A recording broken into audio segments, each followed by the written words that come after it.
What's up, family? What a day in the market today. Had a lot of news happening from in the morning till in the afternoon where we have FOMC, and all you have to do is be patient and wait for the plays to play out, right? I always say plan your trade and trade your plan, and if you did that today, you were profitable. If not, you would get chopped up. Even in the afternoon, there was a lot of back and forth in the afternoon where people were getting chopped up. So it's a good thing sometimes if you're a beginner trader. I always recommend sitting off to the sideline, let things play out, and then trade the other day. Or you have your setup in place and you take that trade in the morning, you're done before FOMC and you could be good, right? So we're gonna jump into market recap, guys, as far as show you what we did today, as far as collecting 98% on a play at 50% on another play, and what we're gonna look at for tomorrow. So, guys, if you take any of the trades that we talk about, go ahead, drop them in the comments and let us know how they play out for you. Again, I appreciate you guys being here. Make sure you hit the like button. Make sure you hit subscribe. And let's jump right into it, guys. So I'm going to jump over to the charts and then we could see what's going on. So today, as far as news-wise, we had FOMC at at 2 o'clock today, right? So we had all this news, but we also have a lot of news in the morning that happened in the morning, right? So there was a lot of news that happened, or we was anticipating a lot of news on top of all the earnings that was taking place, right? So we had a lot of earnings. We had Google earnings today. We have Meta earnings today. All have gapped up or down significantly, and we're gonna take a look at a couple of those, right? But going into tomorrow, what is tomorrow looking like? Because we have to pay attention and prepare for tomorrow.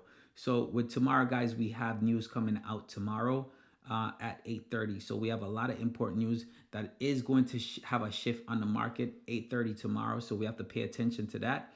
And then we have news coming in. What do we have news afterwards? No, we don't have news afterwards. I always think about news as far as the natural gas. So we have natural gas coming in tomorrow as well. As far as for tomorrow, unemployment, of course, is going to be up there. So we want to see what the unemployment claims are going to be. So, guys, you just have to pay attention and prepare for the market overall for that. So today, guys, I talked about shop last night and the opportunity that I was seeing on shop, and shop played out. If you took the trade on shop, it played out as far as it didn't go all the way down, but you was able to get collect profits again because it gapped down. I don't chase and I don't trade that. I saw that it gapped down. I wasn't even paying attention because when the play that we got in, which I'm going to show in a little bit, that start dropping right away, which we were happy about and start taking profit on that. So shop played out as far as gave the profits. Now, what shop could potentially do for tomorrow, even though shop broke the week and we're bearish on that week, right? If there's a couple of things that can happen, right?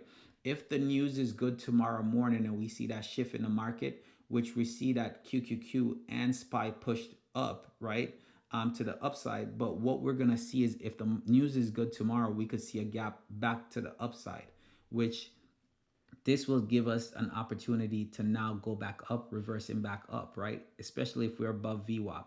But a continuation down, if the news is bad, a continuation down will then lead us to these small gaps that I'm talking about at 118.17, closing this gap right here at 117.66, and then down to the second gap at 115, which is going to be that next cycle level, right? So that's it on shop. So if you took shop today, shop would have been profitable for you, right? So what are the trades that we took today? One of them was Palantir. I think I told you guys that we were in Palantir. I'm not sure if I mentioned it, but I told you guys that we were in another trade holding on to today, which was Palantir. Saw Palantir to the downside from yesterday. Our target was 139. And I said, hey, if we break that 139 level, then our next level will be 136 followed by 135, which all of the targets hit as far as today. So we can't complain about that. Was able to collect 98% as far as profit on those with a continuation. Nice gap down. And once we saw that gap down below VWAP, we just continue to drop. I told everyone, hey, we don't have any top on this. So just bear in mind that we don't have any top. So we could see Palantir actually push back up for tomorrow to close that gap, even though we're bearish on the week, right? On the week, we're bearish right here. We reject off a certain level right here on Palantir. So we can see some more downside, But you have to remember as well, tomorrow is the last day of the month. So being the last day of the month, we can push back down like I talked about inside our group. And guys, if you want to come trade live with us, all you have to do is jump in our Discord. Our Discord is free, but you will have to upgrade to the VIP section, okay? For us to for you to come trade live with us. Our group is called Married to the Markets. Me and my wife trade every single day, and with that, you could come and join us. We welcome married couples as well. Like I said, my wife is a swing trader. I'm the day trader, and that's about it. So with Palantir played out good. I'm looking for Palantir possibly to come down more, but tomorrow's the last day of the month, so we could shift and bounce within this range right here, and then we start a new week. Not necessarily a new week, but we're starting a new month on Friday, right? So that's what we have to pay attention to. So even though we're starting a new month on Friday, in a new week next week, we could see a potential of the week coming down, pushing back down, right? If we look on a monthly time frame, it could be that same situation where in the month we drop first. So the first part of the month we drop down first, which will coincide with the monthly, right? Which will coincide with the monthly pulling down first and then possibly going up, reject off of here, and then come back down. We're in a bearish, we're bearish as far as higher time frames on Palantir with all of this going on. But we're at the bottom right now. We're at the bottom right here would be the bottom of this downtrend. So we can come back and test down here, or we could possibly reverse. Okay, those are a couple of things. On the 3-month on Palantir, we already broke to the downside. So that's one of the things that you have to look at as well. Now, the next trade that we did was QQQ. And on QQQ, we were able to collect 50% on QQQ.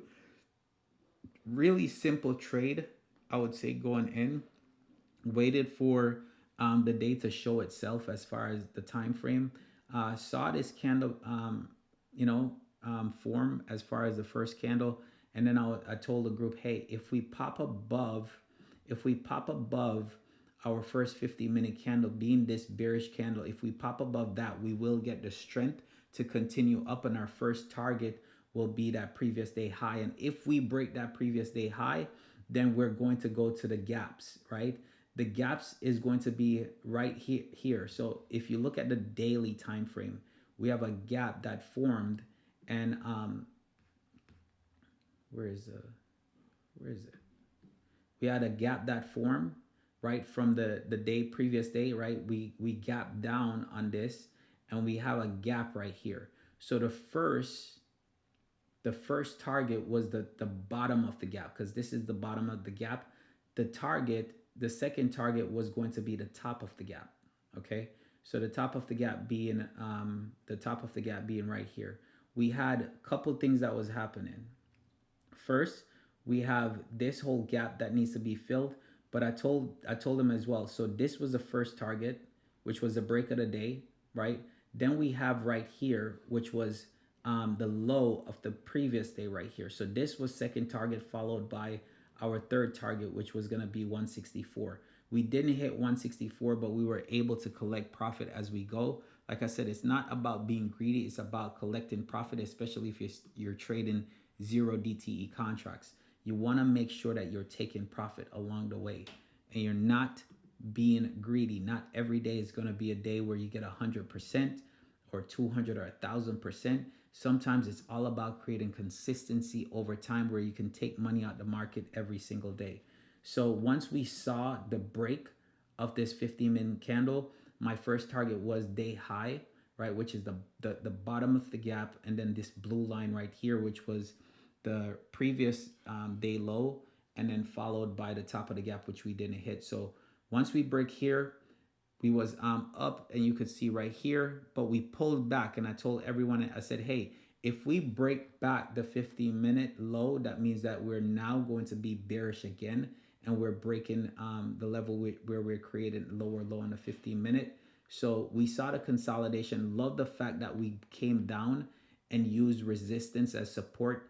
You always want to see where resistance was, which you have 1, 2, 3 in a sense, but we break above that, right? 4, 5, right? So with that, That previous resistance now came support.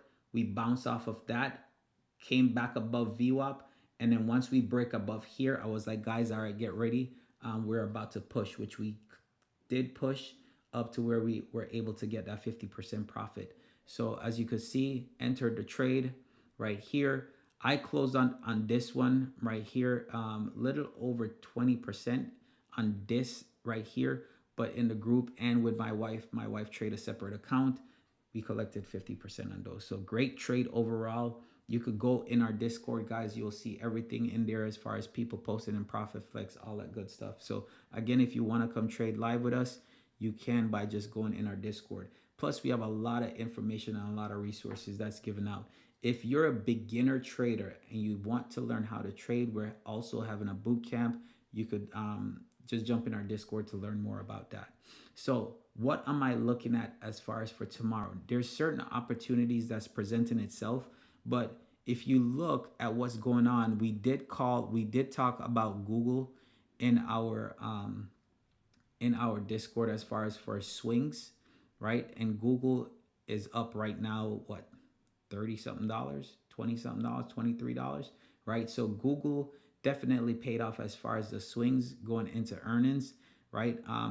Now, if you look with where Google is, can we push up more? We're at all-time highs right now on Google, and Google is pushing. So we could see Google push up to what cycle level at that point? We could see a 75, right? At 375, we could see some type of rejection. If we continue to push on this, right, we're going to see 400 at some point with Google, but expect some type of retracement back down, guys. We can't just continue up without coming back down. There's no way, right? We're gonna have to have some type of retracement. If you look at this monthly candle, after this monthly candle close, it's going to be ridiculous. It's going to be one of the biggest candles that's on Google ever in history. If you look at this, as far as the push and the amount of money that flows into a company in one entire month, you're talking about, think about how much money, where did that money come from, right? You have to think about a company gained how much in value in just 1 month. That's not normal. So at some point, the it has to come back down. Now, am I going to say that it's going to come all the way back down here? No, it's Google. Google, Tesla, Meta, all of them don't apply to certain rules, right? They don't apply to certain rules, but we always play what the market gives us. So as far as Google gapped up. You have Meta that came in. Meta came in, even though their earnings was good, they still gapped down significantly. Google, I believe Meta is down $50 right now. Yeah, Meta is down $50.